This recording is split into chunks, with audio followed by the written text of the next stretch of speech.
Darling Wendy. We fly back to Earth after the Maginot's collapse, where a young girl who has cancer is on the verge of passing away. Sort of. The aforementioned Boy Kavalier is in charge of her final moments in her former body as a young girl in Prodigy's care. Additionally, there is Kirsh, a Kavalier-loyal synthetic. He is portrayed by Timothy Olyphant, who is almost unidentifiable due to his severe scowl and sting-like blonde hair, which give him the appearance of a cyberpunk villain from the 1990s. The young girl is the first in Prodigy's innovative hybrid experimenting, and she is eventually dubbed Wendy. It's Peter Pan again. The procedure works, and additional ill kids join the inner circle in their own artificial bodies after a while, once Wendy has gotten used to her new older body, now played by Chandler. However, if they still have those, they are still children at heart. Wendy witnesses her brother CJ, Alex Lawther, participating in search and rescue operations as the Maginot touches down in Thailand's heavily populated New Siam.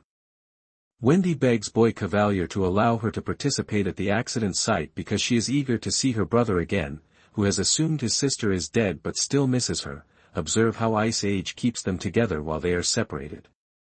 They are more human than human, after all. We're strong, we're fast, and we don't break, Wendy says. We can do it. But it's a dangerous undertaking. What is the price of each of these lost boys? However, Kavalier sees the wider picture and consents to let his new toys test their materials. Arrival at land. Holly takes advantage of the opportunity to flaunt his affection for the alien of his youth, despite the fact that Alien, Earth's concepts feel weakened by its Disney overlords. Alien, Earth is worthy of its franchise title, from the first 8 minutes of his presentation, which are a flawless reenactment of Ridley Scott's Alien, to the dark horror that reminds one of James Cameron's Aliens. Additionally, it is a legitimate work of Hawley's, a mashup of his Marvel masterpiece Legion and other high-profile science fiction from the past decade, ranging from Severance to Westworld. For a straightforward inciting incident, Neverland is a drawn-out, strained inhale. The only obvious choice for a rescue operation when calamity hits is a team of superhuman androids with the youthful vigor of children. Nobody can be certain of what will be inside the ship. However, a loving version of the alien universe, a wealth of atmosphere, and a strong sense of direction compensate for this weak plot. For those too young to have ever seen Aliens on cable, the Alien franchise feels for the first time ever truly expanded to the television medium rather than rebooted or updated.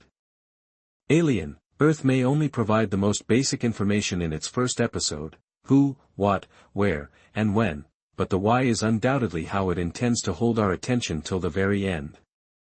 The Maginot team feels ready-made for a series when viewers adjust to the concept that they are not viewing something from 1979 that has been stored in a vault for 50 years.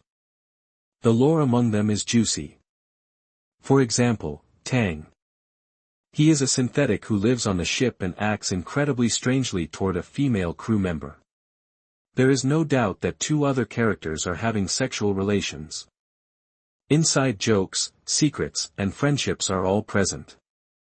However, Alien, these men are not the focus of Earth. As a cemetery flying 805 million miles away from home, their journey is doomed. As its name suggests, the Maginot deceives us into feeling secure. Eventually, a xenomorph escapes, killing the majority of the crew and causing enough damage to the spacecraft that it must crash land on Earth.